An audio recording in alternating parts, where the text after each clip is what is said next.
This reaction, and I saw this late last night, his reaction is all you need to know.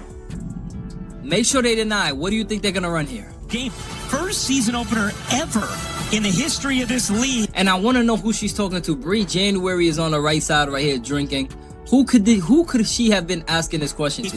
Where both teams... The moment she tore off the headset and pulled away the glasses, the tension exploded into view. Because this wasn't just a frustrated sideline reaction from a head coach.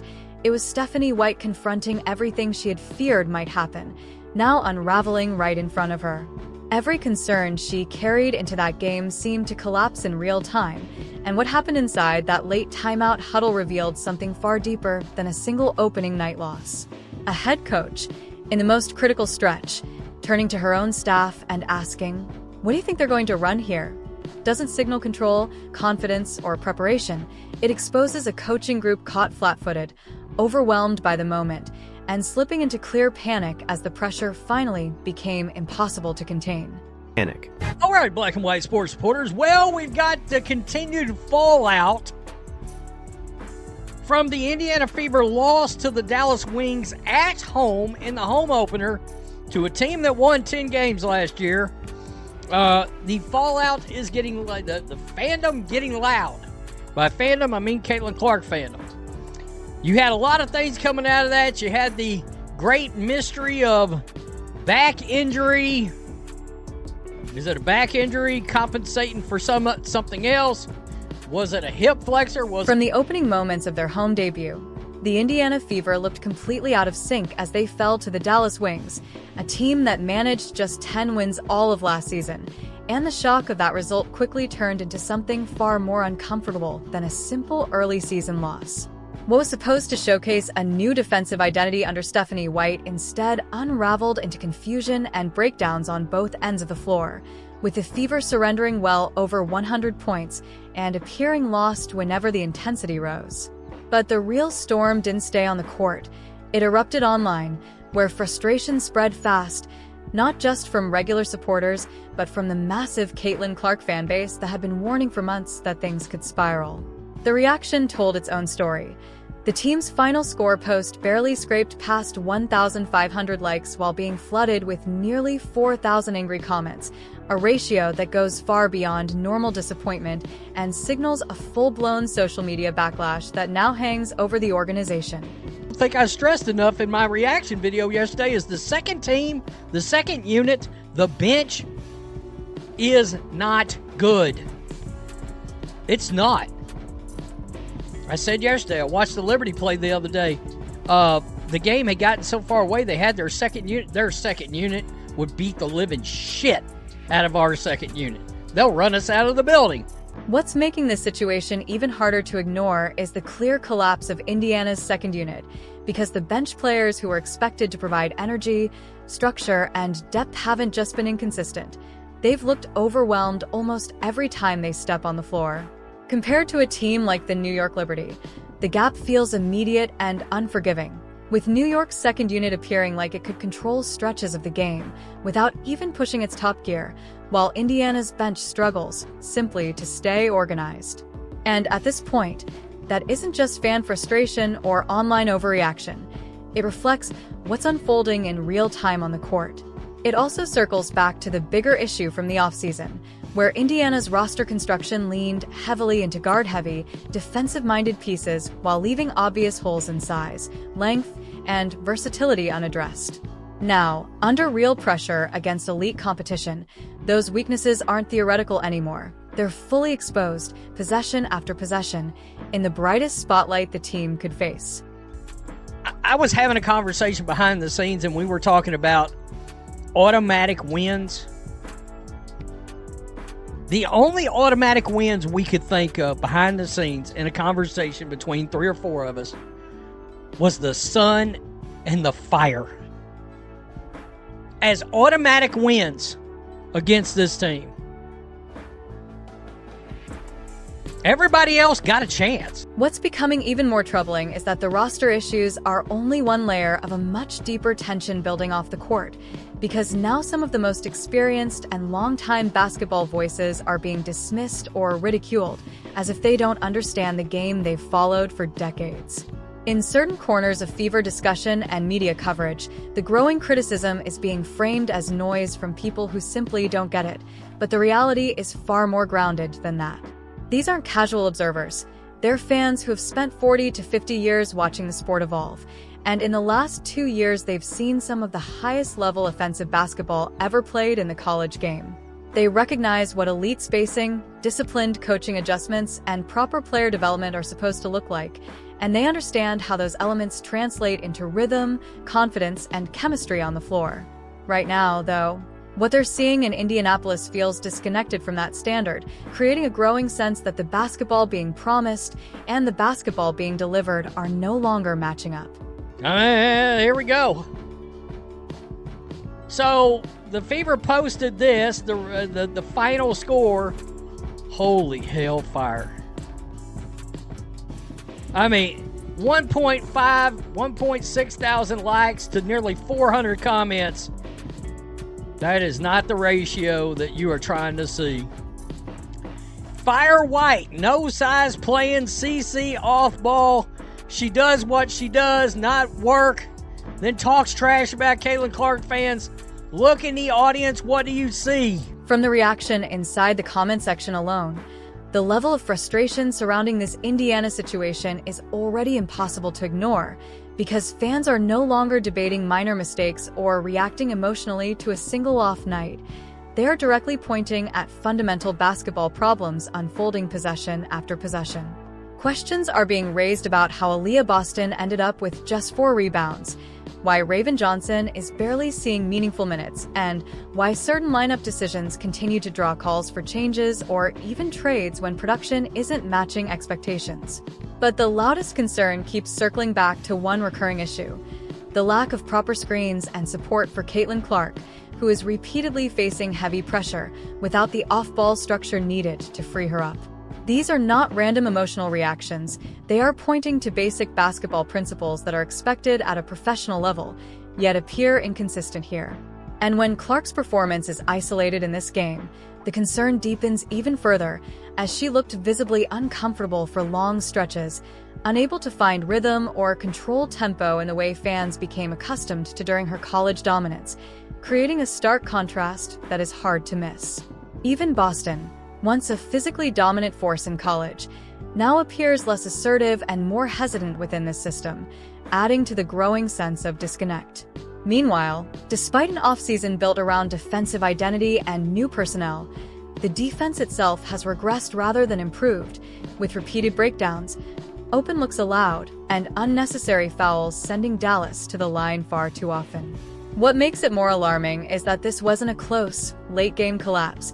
It was a full-system failure against a team that won just 10 games last season, exposing structural issues that go far beyond a single disappointing result. And this is where the entire situation starts to feel genuinely uncomfortable for the organization, because a segment of the fan base is no longer talking about patience or development. They are emotionally checking out in real time. One frustrated commenter even admitted, "I'm a Washington Mystics fan now," immediately shifting allegiance to the Washington Mystics after watching everything unfold, while another went as far as predicting that Caitlin Clark could either mentally disengage from the situation or that the entire Fever season could spiral into prolonged losing if nothing changes quickly. These aren't random voices from the outside. They're the same supporters who invested in tickets, filled the arena, and believed in the direction of the franchise, only to watch their preseason fears play out in real time. Inside the building, the atmosphere during the loss seemed to mirror that growing unease, hinting at where things could head if the organization doesn't respond with urgency. Meanwhile, the fan base itself is fragmenting in public view, with longtime Fever supporters turning on Clark fans, Clark supporters directing blame at the coaching staff, and influencers pushing optimism, while comment sections erupt in frustration. And layered over all of it is the lingering image from late-game moments: a coaching staff visibly unsure, even asking each other what the opponent might run instead of taking firm control of their own team, an image that, fairly or not, has come to symbolize just how unstable everything currently feels around this franchise. Right now, the uncomfortable truth is that expectations around this team have shifted far faster than anyone expected, with fans already struggling to circle more than a couple of guaranteed wins on the entire schedule, and even those coming only against the lowest-tier opponents. Not against playoff teams, not even against solid mid-table squads, just a narrow set of games where confidence still feels possible, and that alone shows how quickly belief has eroded after a single outing. When projections start shrinking before the first week of the season is even complete, it points to problems that go far beyond simple roster construction or disagreements over coaching philosophy. Layered on top of that uncertainty is the growing concern surrounding Caitlin Clark, where the injury situation has only added confusion instead of clarity, shifting in description from a back issue to a hip flexor concern, and then sparking further speculation that has left fans unsure what is actually accurate anymore. Even with the team labeling everything as precautionary, the lack of consistent information has only intensified anxiety, especially as viewers watched her take heavy physical pressure throughout the game with limited protection in terms of spacing, structure, or control of tempo. And the broader context makes it even more striking because all of this uncertainty is unfolding immediately after a season opener that drew record attention for the league, turning what should have been momentum and excitement into a moment now defined by questions, instability, and rapidly growing concern. The Indiana Fever entered the season as the league's biggest attraction, with packed arenas, national attention at a peak, and expectations that this would be a defining moment for women's basketball, yet what unfolded on the court looked disorganized, uneven, and completely disconnected against a team that won just 10 games last season, turning what should have been a showcase into a missed opportunity for both the franchise and the league at large. At the center of the growing frustration is Stephanie White, whose position is becoming increasingly scrutinized after every key stretch of play, having arrived with promises of culture change, defensive identity, and structural improvement after her previous coaching stint, but instead drawing attention in critical moments for appearing to seek direction from her staff rather than firmly controlling the game herself, including a now widely discussed sideline exchange where she asked, "What do?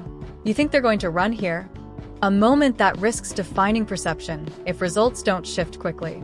That frustration is amplified by the fact that many fans pointed to these exact concerns long before the season began, warning about roster imbalance, lack of size, guard-heavy construction, and whether the system could properly support elite talent, only to see those issues surface immediately in a high-pressure environment in front of a massive home crowd. And perhaps the clearest example of that disconnect is the usage of Caitlin Clark, whose transition from college dominance to the professional level has highlighted a stark difference in structure and support, since her time at Iowa was defined by an offense built around her strengths, constant screening, deliberate spacing, and a system designed to create rhythm and opportunity. While the current environment often forces her into far more chaotic possessions where those foundational elements are less consistently present. Back at Caitlin Clark's Iowa days, everything on the floor looked almost instinctively connected, with every player moving in sync, understanding spacing without hesitation, and consistently building actions that naturally complemented her style. The offense wasn't just structured around her, it flowed through her, with constant off-ball movement, well-timed screens, and a clear emphasis on creating angles that allowed her to read the game at her own pace.